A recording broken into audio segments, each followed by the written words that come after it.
Hello and welcome to Dead Letter Movie Chat, Episode 4, recorded June 1st, 2014.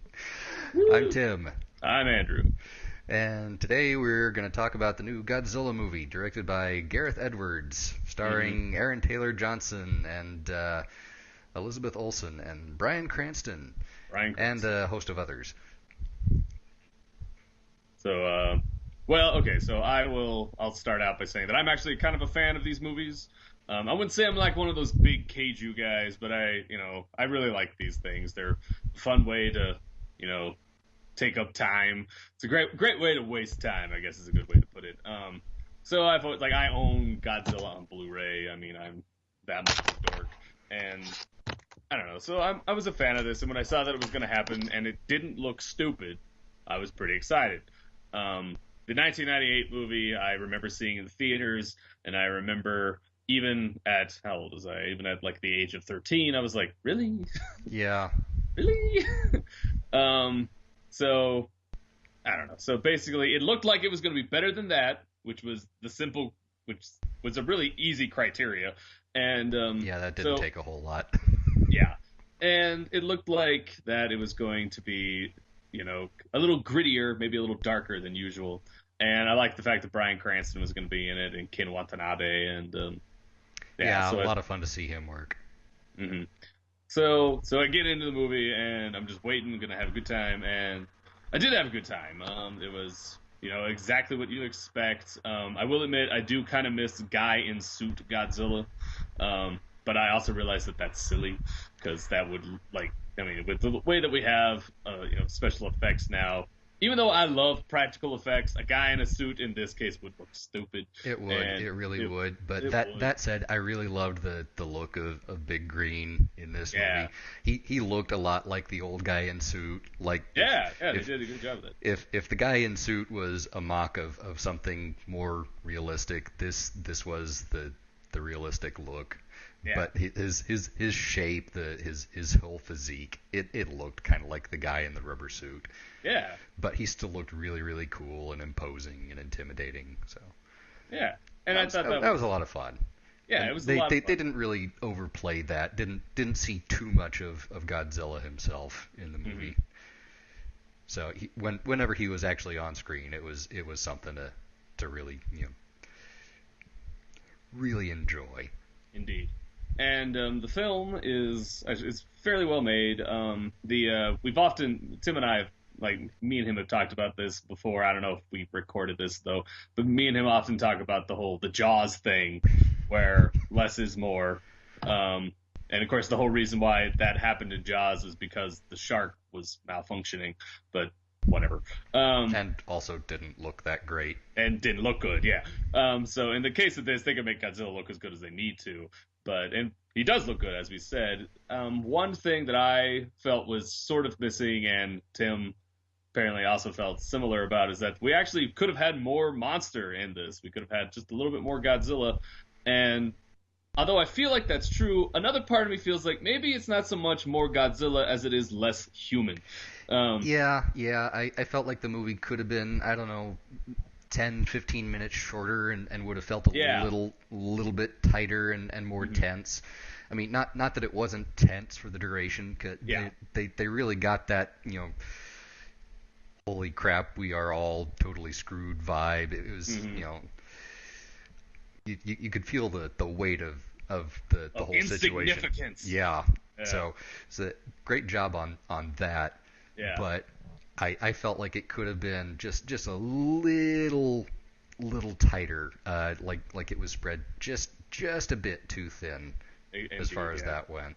Yeah, and that's the thing. I mean, I don't know, like, what's this? Is about a.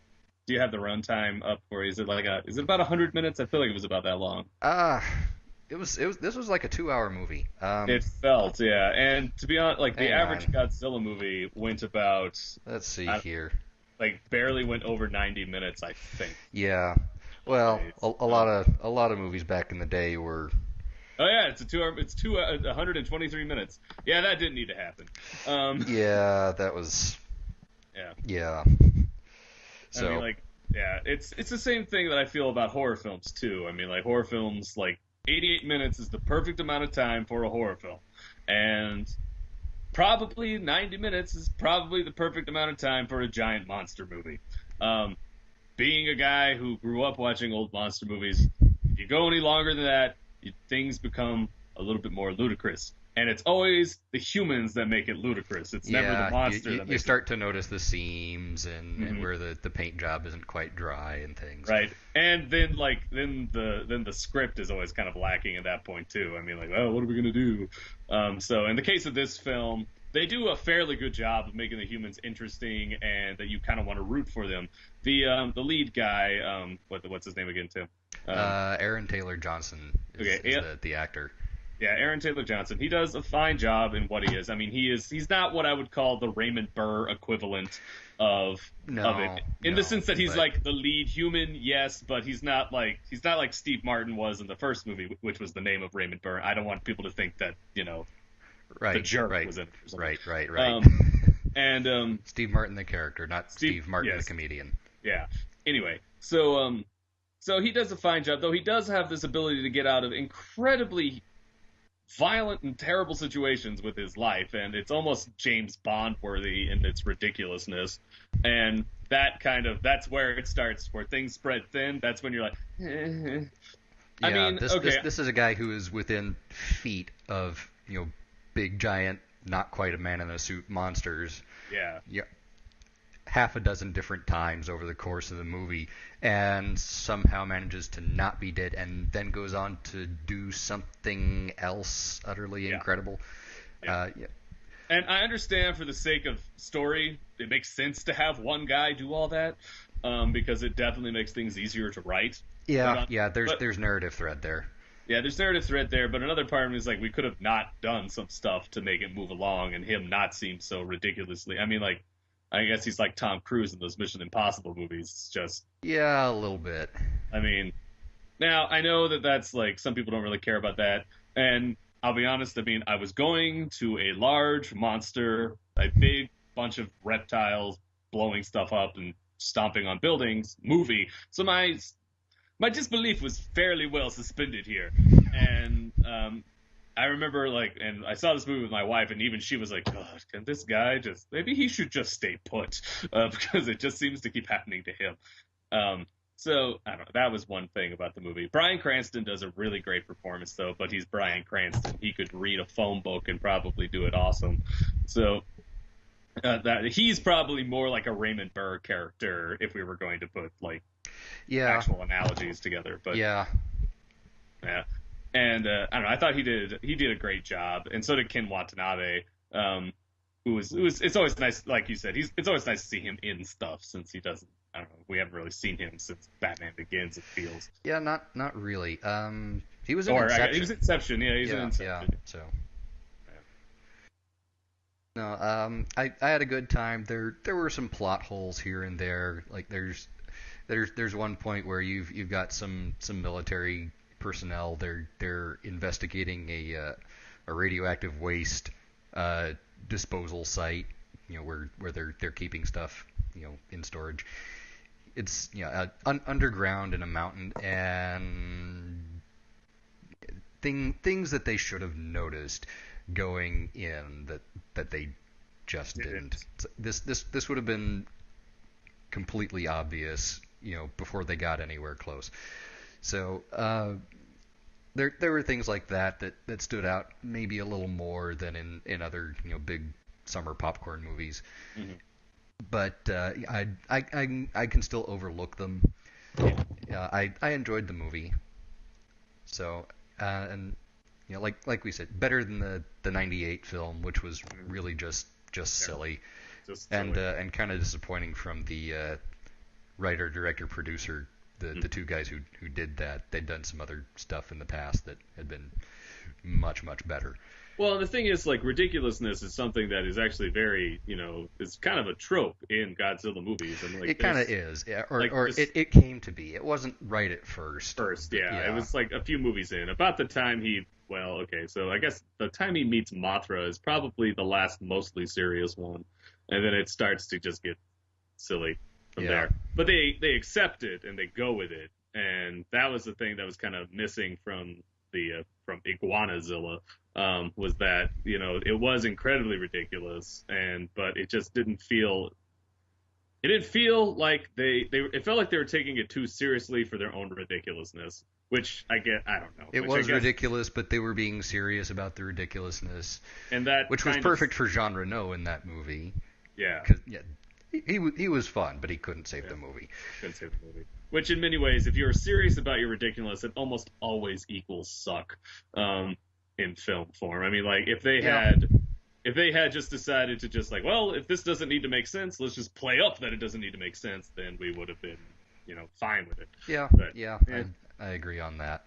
it's kind of funny how you can become kind of like when you become a connoisseur of genre movies, there's those things that you're like, well, that makes sense, and then there's those other things like, why did you care to do that? And yeah, this movie I felt like didn't Yeah, have too much of that. yeah. Sure, there's I ridiculous agree. things going on, but It they was aren't. ridiculous, but the serious vibe was well well put together, well played. Yeah. It that the whole tone of the picture as a whole came off very serious, Yes. and was enough to say yes, this is absurd and ridiculous and totally not to scale, but it was it was enough that you could look at the ridiculous and say that's ridiculous, Yeah. and it not really bother you. Yeah. Well, once again, it's giant, Yeah. freaking lizard, going around destroying stuff. So I mean, that's you're willing to do it. But yeah, so I guess ultimately when I'm thinking about the movie, as it comes to summer movies, this is one of the better ones I've seen in a while. It's because summer movies have this amazing ability to be terrible. But this was a fun time. I ate my popcorn. It's not going to win any awards, and that's fine. No, It was a no. good time. It was a I'm going to basically give it a B minus because, as we said, I mean, like, there was some things that just you left the movie being like, really, why, and that's always a problem. But I still had fun. It was still a good time. It wasn't stupid, like many summer films are, and so yeah, I'm gonna say at least B minus for me. Yeah, I'm also gonna say B minus for largely the same reasons. I mean, like I said, some of the plot holes kind of stuck out a little more than maybe they could have done. Uh, I think the director kind of overplayed the less is more a little bit. There were some really big teases where there was a whole lot of build up, and then he would cut away to something else, Yeah, and didn't get to see what the build up was for. yeah, So, and that kind of took me out of the movie a little bit. It's like, right. oh, the director's playing with the audience, and Yeah, it wasn't. I see It, what you're yeah. doing there. It wasn't like when it was back in the old days in like the 50s and 60s where like, oh well, we don't have the money to show this much monster, Right. so like that clearly wasn't the case Yeah, in plainly this film. they had the budget for this, Oh yeah. but B minus, maybe a cut above the average big budget summer popcorn flick. Yeah. I had a good time. I recommend it if you're Yeah. looking for something to do. I recommend it too. It's a good thing to do and I actually think it would be better in a theater than Yeah, I than on. agree. Yeah. I While we're on that subject, I Mhm. think we can compare this a little to. I'll open the can of worms. Let's talk a little about Pacific Rim. Ah, okay. Now, see, I never actually got around to watching it because I was busy, and I I feel finally saw stupid. this movie. Oh, you finally saw this Finally movie. saw Okay. this movie. My Yeah. my little sister made me watch this movie. All right. Loves this movie. She does. I think it lost a lot of impact being on a television screen as opposed Yeah. to on a big screen in a theater with a really killer overpowered sound system. Sound system. Yeah. So I think as far as that goes, I missed some of the experience with it. And I understand there's kind of this whole cult status being built up around it. Yeah. And I can see where that comes in. I don't know. I just can't get on that wagon myself. Right. I've got into other cult films in the past. Yeah, I've hyped movies that maybe didn't deserve all the hype, but that I really enjoyed. Yeah. Like well, you and I, we both really enjoyed a movie about cripes 12 years ago called The League of Extraordinary Gentlemen. Oh yeah, that was a fun time. Stupid as hell, but really fun. Stupid as anything, Yeah, but loads of fun. yeah. So And I could see why Alan Moore was pissed off about it, but it was still fun. yeah, Yeah. Pacific Rim kind of falls in that bucket. Hmm. I'm just not in that bucket with it this time. No, Well, the thing is, I thought Godzilla was much better. I mean, here you have the great granddaddy of all kaiju, and it wasn't all kaiju all the time in this movie. So I liked it better. I thought the script was tighter in spite of its plot holes, and less predictable. yeah, I would say that it wasn't as predictable as I mean, like we all knew, there was. Yeah, going, you know the broad strokes of a Godzilla we know the movie broad going strokes of a in, Godzilla movie, but but I it, mean, it like, still managed to surprise me some. I didn't get a whole lot of that in Pacific Rim. I mean, it was gorgeous. It looked amazing, yeah. but Guillermo, yeah. But no, Gareth Edwards, who directed this new Godzilla movie. he also did Monsters. Yeah, which and I haven't got to that one yet. I think it's on Netflix, so I want to check that out, see what else he's doing. And in the last week or so, it's come out that he's been tapped to direct the first spin-off Star Wars movie premiering in between the mainstream episodes of Star Wars. So that'll be not next year, but the year after, in between episodes 7 and 8. So I want to see a little more of what this guy is like, what his work is kind of tonally. Does he have a subject yet, or is it just like he has the first spin-off movie? That's as much as I think they've actually said. They've said that the spin-off movies are gonna focus on like individual characters in the the universe. Like they might do one about a young Han Solo. So, I heard about that. And one like maybe about Boba Fett or something. But I don't know which one this is supposed to be. I haven't heard anything about that. You should do one on Jabba. I'm kidding. I was or Chewbacca. I was just thinking of keeping up with the monster thing. Yeah, the God Slug. The God Slug. Oh yeah, that thing. Yeah. I'm gonna make him a bantha he can't refuse. I don't know, but yeah. So I'm curious to learn a little more about Mr. Edwards and his work. See where that's gonna go. Yeah. So B- for Godzilla. From both of us. All right. So I think that's all for this time. Mm-hmm. We'll be back soon. I don't know what we're going to talk about. We don't know yet either. We'll figure something out. There are movies. Yeah, there are movies. They're there. We'll find them. There are always movies. All right. All right. See you next time. See you next time.